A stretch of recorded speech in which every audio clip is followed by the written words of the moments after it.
Salut à tous et bienvenue dans ce nouveau tuto rapido. Aujourd'hui, je voudrais vous parler des différents types de triangles pour MP10, que ce soit à l'avant ou à l'arrière. Aujourd'hui, on a différents types de triangles en fonction de la dureté. On a une version super soft, une version soft et une version hard pour l'avant et une version soft et une version hard pour l'arrière.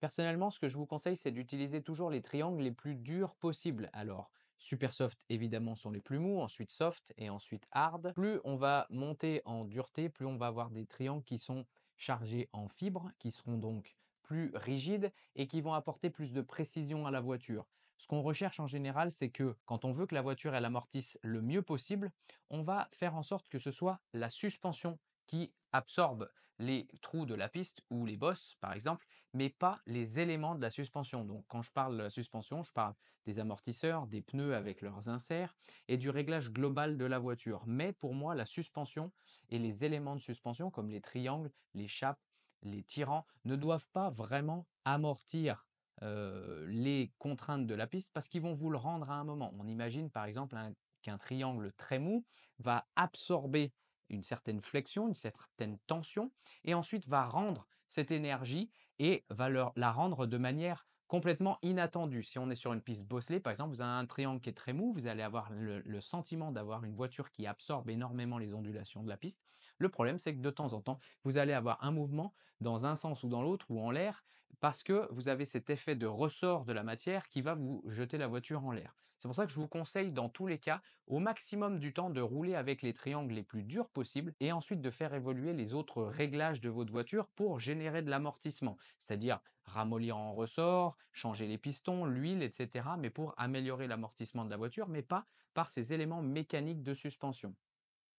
La seule limite à ça, évidemment, ce sera la casse. Plus vous allez avoir des triangles durs chargés en fibres, et ça c'est valable pour en général toutes les voitures, plus ils vont être cassants. Et donc on cherche toujours à avoir une voiture précise, performante, mais aussi fiable. Donc vous voyez ce que vous êtes capable de faire. Personnellement, à l'avant, les triangles hard sont un petit peu plus fragiles et je ne les conseille pas forcément lorsque la température elle est basse. Donc en termes de réglage de base, je partirai sur les triangles super soft à l'avant, soft en été, et vous pouvez toujours garder par contre les triangles hard à l'arrière.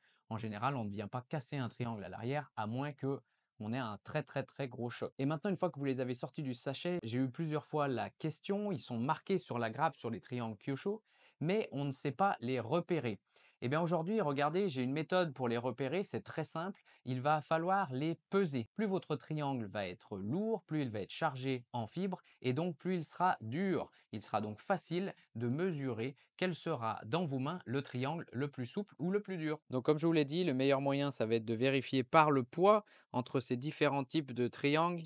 Ici, vous voyez, j'ai 3 versions disponibles, la version super soft, la version soft et la version hard. La version super soft fait environ 75 grammes pour 2 triangles plus le milieu. La version soft, 77, allez 79. Et la version hard, 85. Donc si on reprend maintenant individuellement des triangles par exemple, alors aujourd'hui j'ai que 2 versions, version hard et version soft, mais ici c'est une version hard, on est à 37 grammes et sur une version soft, vous voyez 34. Donc voilà, si vous ne savez pas où vous en êtes, ça permet de retrouver facilement, là où vous en êtes. Moi, ce que je vous conseille, c'est de faire une petite marque ici. Vous voyez, j'ai mis au cutter un H ou si vous avez un petit crayon, de couleur grise brillante, ça existe souvent pour marquer les huiles de différentiel, par exemple. Vous le notez dès que vous l'enlevez de la grappe et au moins vous savez exactement ce que vous avez sur la voiture ou dans votre caisse de terrain en pièces détachées. C'est tout pour aujourd'hui. Allez, ciao, ciao.